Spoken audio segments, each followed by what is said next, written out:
Welcome into the E Show once again. My name is Neil Ravin. This is episode number 15, the third one of the off season, and the first time we're highlighting a team of the week, a feature that we'll be doing from now until the hockey season gets started this upcoming September. I assigned a number to every team, did a random number generator, and the first team that popped up, the Seahawks Hockey Club. So let's welcome in Bill Zaniboni, the head coach and GM. Hey, Neil, how are you? Thanks for coming on, Bill. This is actually the second time that you've been on kind of the revamped podcast. Had you on before the end of the season. So now that the season is done, You have 3 years officially in the books for your program. How do you feel about where your team stands right now as opposed to, previous years and when you were first getting started in the EHL? Yeah, I definitely think having 3 years in, I think that we've established ourselves as a program that's growing continuously. I think moving players on, advancing has been probably the biggest thing for us and for the league. So the culture of the league is really about the players and advancing those guys. So we fall into that culture pretty well, and I think we're starting to establish ourselves as a program that competes. Every day. And if we just keep getting better, I think things will continue to grow. And in getting to know you, Bill, I know the number that you look at the closest are the 29 commits that you have right now, but you've also won more games every year. The first year you won 14 games, up to 26 the next year. Each year's been a progression. Your second season you made the playoffs, didn't win a playoff game, but this third year you made the playoffs and you won a playoff game. Yeah, I know you care more about the commitments at the end of the day, but you have to, at one point, I guess, pat yourself on the back, right, to say that every year we're making a step forward. Yeah, I mean, it's always nice to win. I think having returners, I think, is a big thing. Having guys that have played in our league and really understand like any team can win on any given night. So I think I give a lot of credit to the guys that have been here and have kind of set the tone for new guys coming in. And, it's a different life, right? Tier 3, where if you do get kids from AAA and prep schools and stuff like that, they feel that, they'll come in and dominate. And that's definitely not the case. So, there's a period of time where there's some humbleness going around and then, hopefully your culture takes over to where the guys start to buy in. But yeah, I mean, I think, we've all worked pretty hard from the top down in the organization and, trying to get this thing on the right path. And you just said a key word that I wanted to discuss with you. You said culture. Every team has their own culture in this league. Can you define the Seahawks culture? Accountable. probably the best way to say it. I mean, we're definitely our guys are kind of follow suit, to where now it's to the point, in year 3 where as a staff, we don't have to do too much because it gets taken care of within, which is nice. Guys just know what to expect or what we want on and off the ice. I mean, we're, especially in the wintertime on the Cape, like it's a small community. People know our guys walk around with their jackets on and, we have to do things a certain way. All of our guys are billeted with families. Like it's a little tighter lifestyle, but it's definitely an organized and accountable one. And I wanted to talk about your culture because in reaching out to some past players of yours that are in college now, I got some testimonials, some quotes from them talking about your organization and yourself in particular and what you did to get them to the next level. And a few different players used the word culture. So I'm just going to read you, part of the quote from Brandon Collett. The culture Coach Zaniboni built for the Seahawks created a unique bond throughout the players from different parts of the world. To hear an alumni of yours come back and say something like that, how does that make you feel?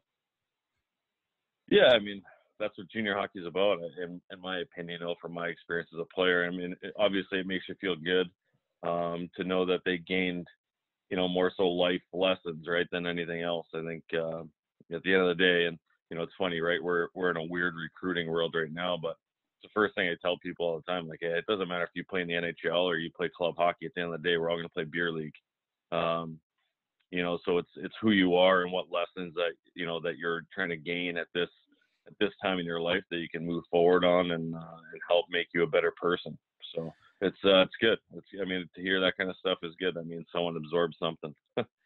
And for a player like Brandon Collett, he played 2 years for your program. The second year in particular, his last year, he was kind of part of your goaltending duo, if you will, with DJ Paxton. He wasn't the clear-cut number one. DJ probably played a few more games than he did, but then coming out of his freshman year, he's an NAHC rookie on the all-rookie team. So when you see a success story like that, and what I'm trying to say is he wasn't the clear-cut number one in this league, but how do you use a success story like that and tell that to future players and future recruits? Well, I think, what it shows, right? It shows, for one, the depth of the league. And it shows like the determination that guys have to make it to the next level and to be successful. Brandon did a great job our first year as an organization. Like he was a big reason. I know it's a small number and 14 wins, but he was a big reason why we got some of those wins. And then the second year, he was kind of put on the back burner with an injury, and DJ got really hot, and he was already committed. So it was, you kind of have to play that, the right morals is what you got to do, right? Play the right guy who needs to get committed. We got a guy committed that might be injured, and he just, like, the adversity that he battled through to overcome the injury, to become, like, it was unreal to see the transformation from him in year 1 to year 2, where he wasn't playing as much, and to see him as a teammate and kind of doing, like, falling into everything that we preach, and to see his work paying off for him now at the collegiate level is, it's awesome. It's what you want for every one of your kids. And he was a returner, of course. So fast forwarding to now, you talked about returners already, how key they are from year to year. Your commitments are huge also, but when did you start talking about the players from this past year's team about returning for next year? When does that conversation begin? After our season's over. I think the biggest thing is you focus on the now, because that's what we can control. And, once the season's over, then you figure out a plan for the future, and we were really young last year, so we could have had a ton of returners, and, we're trying to move some of those guys on to higher level juniors if we can. And if they can't, then they know that they have a home with us. We're all players, and that's what's really cool is, all the coaches in our league all played at pretty high levels. And I think it'd be wrong for us to not allow those guys to pursue that opportunity in their life. So that's probably step one. And then step two is, hey, do we want to come back? Did you enjoy it? Do you like the livelihood? Did you like the guys? Stuff like that, the culture. And guys that played, 15 games, right? Like, they still want to come back here. So to me, that's, the camaraderie of the group. That's the family bonding that we try to do with our guys. And that shows that, they want to be a part of something bigger than themselves. Do you feel like you ever have to resell the program to returning players at all? No, not at all. No, we've been really lucky. We have, like I said, we have guys that, they want to come back here. They want to be a part of it. We just had John Murphy for his third year in juniors. And, after his first year here was, Coach Mickish in Green Bay invited him to come to main camp in the USHL. And he just came back. He knew he was going to be a D3 player. He just knew where he was. And part of that is we're very black and white here with our guys, and things kind of speak for themselves, right? Like, guys play, it speaks for themselves. So they know where they sit, and I think it puts them in a better spot to be successful down the road. And that was a name I wanted to talk about at some point. John Murphy, a 3-year veteran for your team. I got to talk with him at the All-Star week that we had, and he talked a lot about how you always think about the players first as a coach. And Trevor Veniclaw said it in his quote also. He truly has a players first mindset. I know what that means. I know you know what that means. A lot of people knows what that means at home, but How do you define a player's first mindset? I mean, just by needs, right? Like, again, like I go back to, being a player and being in the situation when I was, in their age and in their shoes, and, the pressure that a 20-year-old feels, going into their last year with no college commitment and at the end of the day, like, they're kids. Like, you gotta, as a coach, I think it's really important that you got to show them that you're having fun with them so they can have fun with you. And, usually you get at least the best out of that kid to make it, so they're reaching a higher potential than maybe they even thought. But I think the biggest thing is like needs. Like, our need is not to win, and don't take this the wrong way as a league, but it's not to win the EHL championship. Our biggest thing is to make sure guys get what they need to benefit their path. I mean, that's it. At the end of the day, that's how we want to run our program. And I think that's a great point, because I wanted to ask this. I know we've talked about it a little bit before, but I've always just been blown away a little bit by how tough John Murphy is. Like, he'll put his face in front of a shot to block it. Like, he truly would. And I was there the day that his season ended with that injury, and it was tough. It was tough to watch, first and foremost. But after that, the next day he commits, but then he doesn't go home. He never went home. He stayed with your team the entire time. Was there even a thought to maybe head home? And when he said, "No, coach, I'm staying through the rest of this," how'd that make you feel? Yeah, I mean, it just shows the culture of what guys want to, they want to be around it. It shows, how much, a lot, like, it meant a lot to him to see the team have success this year, just because, I mean, like, he's been through it at the start. He's been through it, in every step of the way, as much as I have, and I mean, he's been a huge part of building this thing up and kind of setting the foundation for our culture. So, he's a kid that I've told him, the amount of gratitude that we have for him to trust in us and, understand and believe in what we're trying to do. And I mean, he's a guy that will have a big part of this program moving forward, as we follow him in the college ranks. And I'm sure if SUNY Cortland's ever near you guys, you're probably going to have to go watch him play. Yeah, I mean, you know what? It's kind of funny because, I watch a lot of Division III games on the computer because they're free to watch, and it's just fun to support the guys that have played here and talk to them after games and, just keep that relationship going. And you touched on this a little bit at the very beginning of the podcast, but recruiting this offseason, this has to first and foremost be probably the most unique recruiting plan you've ever had to come up with. Yeah, it's definitely different. It's fortunate that we have video and technology and doing that kind of stuff, and now we're trying to, you got to use it to the most of your ability every day. But nowadays with the players, communication is not it's not on the top of their priority list. So you got to really be resilient and work hard for it. And I think our league does a good job of that. Like, I think the coaches do a good job, and that's how I know that we're still staying healthy and moving forward. How hard do you have to stay on a kid in an off season like this if you truly want him to be a part of your team? I don't know. I don't know how much pushing you do. I think the biggest thing is a lot of people have, there's so many uncertainties, right? And you just kind of take it as it comes and, just kind of build a relationship rather than, pushing them to the team.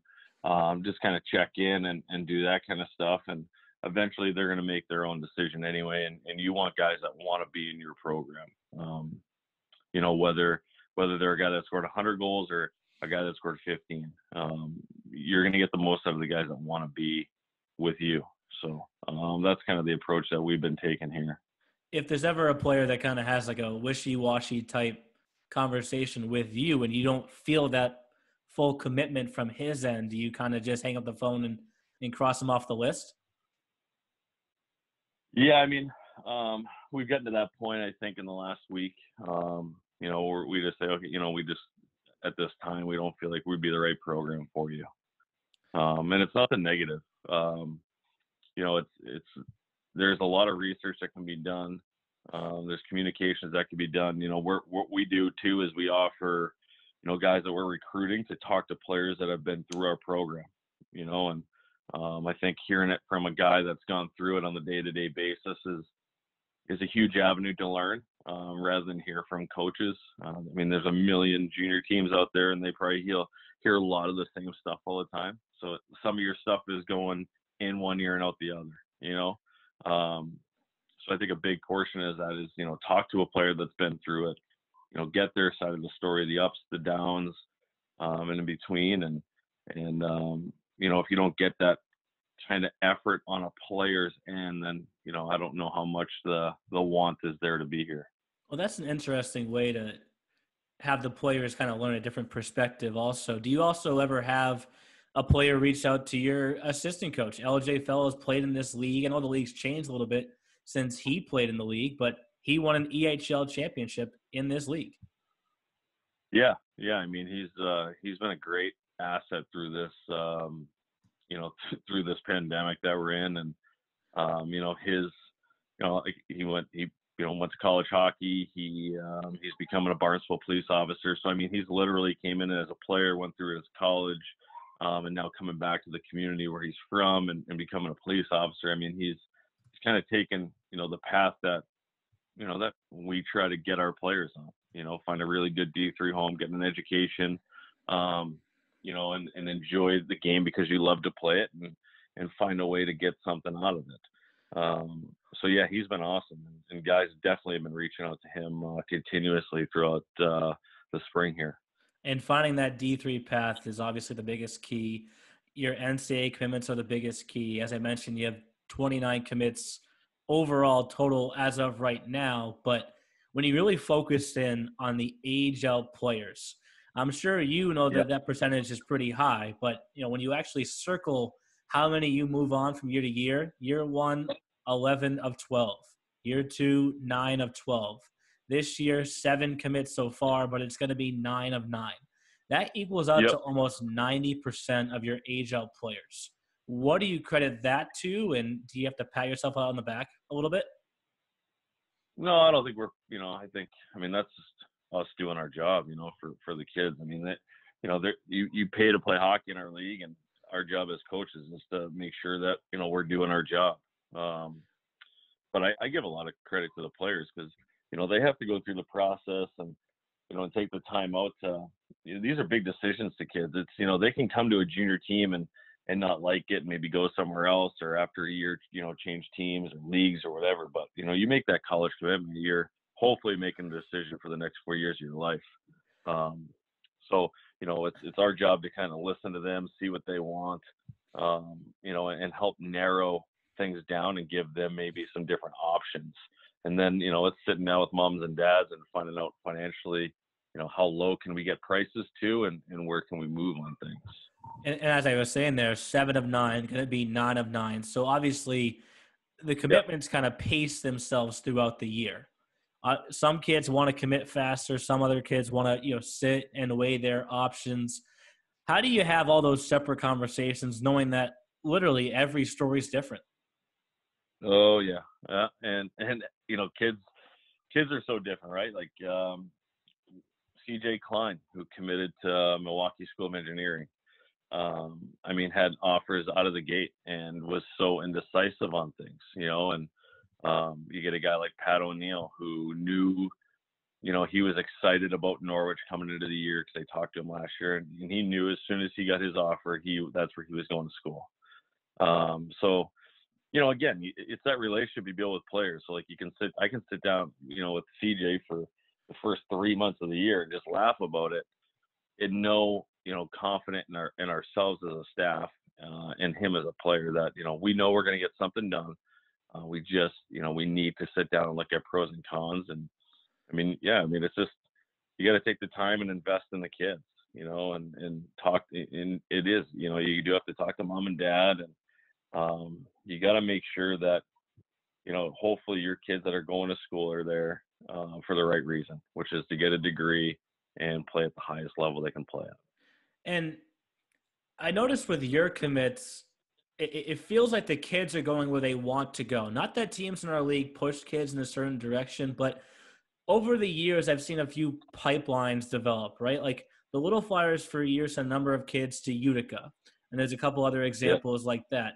For your commitments, it just feels like a mixed bag, a mixed variety. Do you kind of leave that up to them to bring the options to you, or is that kind of a credit to your network of D3 coaches? Well, probably a little bit of both. I think I'm fortunate to have grown up out here out east and played out here. But then obviously playing juniors and college hockey in the Midwest and playing pro kind of all over, your network grows and actual like personal relationships grow. So I think that's part of it. I think the other part of it too is our location is a lot different than most of the teams in our league, where, we don't have 10 or 15 kids from Massachusetts playing on the Cape. So our kids are coming from all over, which to me is great for junior hockey because it helps you, you're around different guys, right? Different upbringings, different, just different all the way around, and it helps you mature. So I think that's probably another big reason is that we do have kids from all over. And, they all have different aspirations. And, one of our biggest guys last year who didn't commit was DJ Paxton. He committed and now is in the Marines in Alaska. You know what I mean? Like, so it's not like guys, they just have different paths and you just have to support them. At the end of the day, it's their life. It's not ours. We've already had our chance to do all this stuff as players. It's very unique to see where all your kids end up from, Castleton, Elmira, Becker, Northland College. You mentioned MSOE for CJ Klein, Norwich for Pat O'Neill. It's a great variety of different destinations for your players. And then you have a kid like DJ Paxton, who we've talked about in this podcast, was a phenomenal goalie, and now he's in the Marines. So he's found a path for life at that point, and that's a lot of credit to you. And now with the last topics that I wanted to talk about, I kind of gave you a little bit of a preview, so I didn't catch you too much off guard with half of the topic, but I'm going to catch you a little bit off guard with the first half. Obviously, I've mentioned you've had 3 years in the league, and you've seen a lot of players come in and out of your doors, but obviously a lot of players around the league as well. Are there any players that you've gone up against on teams in the league, and you're like, I want a kid like that on my team in the future? Yeah, I think almost every team in our league has a guy like that, which speaks highly of the league. But yeah, I don't know if there's just one. I think if I had to pick one from this past year, it would probably be the kid off of the Rangers, Rickett, who's also a Norwich commit. Physical presence, goal touch, around the net, stuff like that. He would probably be a guy that I would take on my team any day of the week. Okay. Well, if I was playing against Norwich next year and Rickett and O'Neill were on the same line, I would ask the coach if I could skip that shift, because with those two players, they're similar physical style of play. It would just not be fun to match up against. But sorry, I didn't mean to cut you off. No, yeah, I agree 100%. Yeah. So the other part of this topic that I did give you a little bit of a preview for, so I didn't catch you too much off guard. I'm going to do this with every guy over the course of the summer. As I've mentioned multiple times, you got 3 years experience in this league, 3 sets of rosters to choose from. If you were heading into overtime of a finals game or a playoff game right now, can I get your Seahawks starting lineup? 3 forwards, 2D, and a goalie can come from any of the 3 years. Yeah, up front, I would have Trevor Veniclaus, and I would have John Murphy and Pat O'Neill. So those would be my 3 forwards. My 2D would be John Banovitz and CJ Klein. And the biggest controversy was our goaltending, because, and I'm not, hopefully don't come off arrogant in any way, but 3 years, we've had 3 years of really good goaltending here. Um, I would say Collett would be our number one, just because he played on the team with 14 wins and his numbers were great.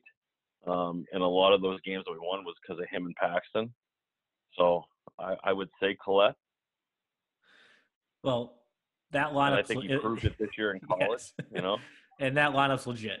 Yeah. I talk about the physical presence. If you go up against a Ricky and an O'Neill combined together, Banovitz and Klein are like a pair of twin towers. Yeah. And you got two Cortland commits on there, and Veniclaus and John Murphy, and then as we mentioned, O'Neill going to Norwich. And you're right, you've had a lot of success in goal, from Brandon Collett to DJ Paxton to this past year. You had Tristan Hadley and Philip Slider. And I know you'd love to have Hadley back next year, but how much credit do you give to a guy like Slider, who at one point of the year, kind of similar to the Collett Paxton year, right? Paxton probably was the number one. Hadley was probably the number one, but Slider was a big reason you won your first playoff game. Yeah. I mean, he was probably the biggest student of the game that we had in net. And, coming from, he was our first European goalie that we've had here in 3 years, so it was a great experience. When he was on, and he kind of started to get really hot towards the end, and he got the flu. So he came in game 2 against the Wizards and hasn't played, he didn't play in 3 weeks. And he was, I think you were at that game. He was unreal. Yeah. It's been a special 3 years for your program. And I think what'll be exciting to watch in year 4 for you guys is, shortly after you get things started, you'll hit the 75 win mark as a program. As I mentioned, you got 2 more commits coming this year, so you're going to cross over the 30 mark. And not to pump your tires too much there, Bill, but I've watched you do this in what you said yourself is a very unique location. And the one last question I had to ask you is, by being on the Cape, you're a bus trip to everyone.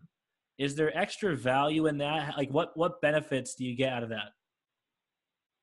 Just being with the boys, building relationships, man. That's the end of the day. Like, that's the best part of this thing, is seeing these guys come together and and the laughs and stuff that you hear and jokes that you hear on the bus ride is, I don't know. To me, it brings you back as a player.